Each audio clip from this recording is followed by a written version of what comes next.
llibertat. Doncs bé, l'Ovidi segueix fent crits de llibertat, que aquests crits de llibertat els escolta tothom i que nosaltres fem el possible perquè així siga. Ens trobarem de nou, estic convençuda, celebrant molts aniversaris del Centre Cultural Ovidi Montllor.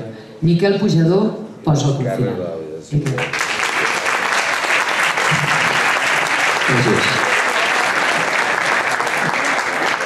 Ja que la cosa estava aquí embolicant-se, dic, doncs, és una llàstima, havia portat un text per comentar amb alguns amics. El dia que va morir Ovidi em va trucar Guillermina Mota a casa i em va dir: vindràs al funeral? I jo em vaig imaginar de seguida una sèrie de polítics que havien estat putejant l'Ovidi de mala manera, fent-se la foto i dient que quin gran artista havien perdut, i vaig dir no hi aniré pas. En canvi em vaig quedar a casa i aquell dia vaig escriure un text que vaig intentar musicar durant 2 anys, no va haver-hi manera, fins que un dia que vaig començar a treballar amb un músic que havia tocat amb Ovidi, que després hem estat molt de temps junts, que es diu Conrad Sató. Si recordeu d'Ovidi Maclaren tu, aquell acordió que entra de meravellós és ell. I amb Conrad li vaig dir: escolta, Conrad, que no tinc el Sató, doncs m'agradaria, de tota manera, amb un ambient com aquest, doncs dir-lo per tots vosaltres. Els feies nos, Ovidi. Les medalles que et van penjar en preveure el darrer dia no eren per tu. Era a la malaltia a qui agraïen aquells ninots de falles els seus serveis. La porca malaltia que els feia netament la feina bruta. I com somreien per dins els fills de puta, i quins elogis podrits d'hipocresia. T'ho havien negat tot, fins l'existència. Els feia por el mirall que tu els plantaves davant dels ulls, que reflectia baves estimulades pel poder. La urgència per trobar l'adequat angle del prisma que justifica les metamorfosis i els senyals indelebles de les dosis injectables d'amnèsia i de cinisme. Van claudicar i no t'ho perdonaven. I parlaven de modes i d'audiència, de gustos, de mercat, de l'experiència del mateix públic que manipulaven. Volgueren separar-te del teu poble tallant circuits, parlant de tu en pretèrit, posant entre cometes el teu mèrit d'haver lluitat per una causa noble, esgrogueint la foto, fent la història responsable concreta de la faula, negant-se a veure els versos, la paraula, volar lliures pel cel, lluny de l'escòria. No ho van entendre gens. La teva riba era el demà.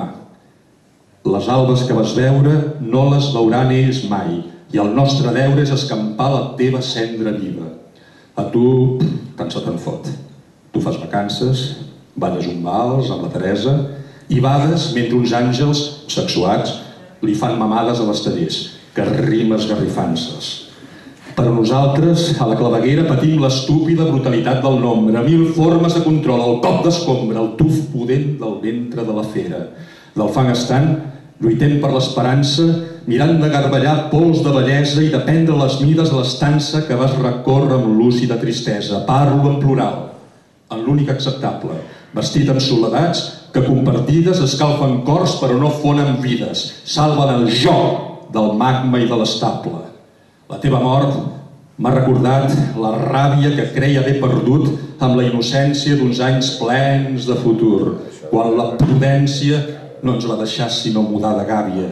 Dic ràbia i no dic odi, perquè l'odi és terra estèril, la vida no hi germina, la ràbia, en canvi, és úter i vagina que crea l'embrió d'un altre codi. Els farem nos, Ovidi, com paparres, com mosques colloneres. No imagines com els farem gruar, quines espines farem créixer les roses dels bandarres.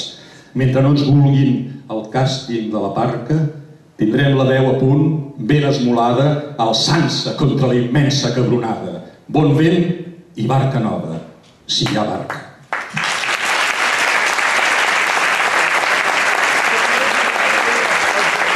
Bon nit, Ovidi forever, que diu.